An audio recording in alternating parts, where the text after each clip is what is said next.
All right, so back for number 3, you'll see some drawing on here. I got interrupted partway through, so we're recording it again. So number 3 says at noon, ship A is 150 kilometers west of ship B. Ship A is sailing east, ship B is sailing north at 35 and 25 kilometers per hour respectively. How fast is the distance between the ships changing at 4 p.m.? Okay, so at noon, ship A was right here and ship B was right here, and they were 150 kilometers apart. I do need to know that.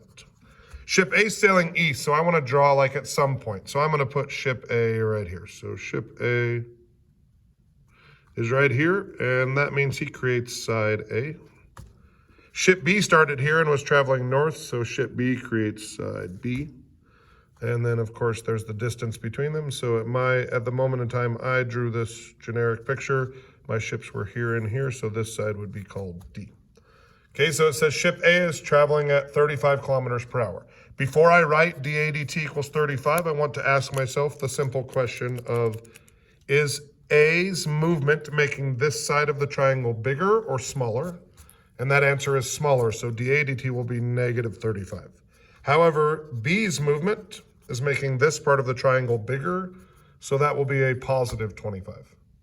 Okay, then it says, how fast is the distance between the ships changing? So once again, a question of dt. And then my wind information here, I have to figure out as well, because it says, how fast is the distance between the ships changing at 4 p.m.? Well, at noon, they were 150 kilometers apart. B was here, A was here.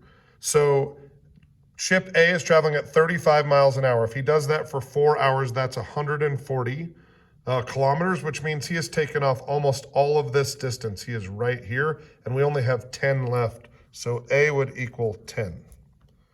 Whereas ship B is traveling at 25 kilometers per hour, and he goes for 4 hours, so B is equal to 100. Okay, so if I now relate A and B and D again with Pythagorean theorem, I take the derivative. So same thing I've been doing, you'll get a little bit of Groundhog's Day. So do 2a dAdt plus 2b dB dt equals 2d dt.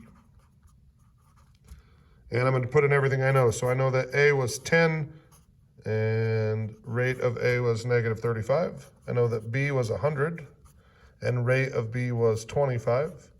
And I don't yet know this D. I have to go find that. So at my specific moment in time, not a very good drawing, but this was 10, this was 100, and this was, I don't know. So if I do 10 squared plus 100 squared equals distance squared, I get 100 plus 10,000 equals D squared, so I get D equals the square root of 10,100. And you guys don't seem to like that. I'd much rather do that than get some long decimal I have to put in here exactly. So I'm just going to use the square root of 10,100 dt. And again, I would put all this together, so what I'd get negative 750 and plus 500, or plus 5,000, sorry, and then I would add those together, and then I would divide by this whole thing. If I do that, I'm assuming you can figure that out on a calculator. If I do that, I get 21.393 kilometers per hour. So this is how fast they are moving apart at the time suggested in the problem. Ooh, look at that. That's gonna make people feel itchy. Okay, next problem.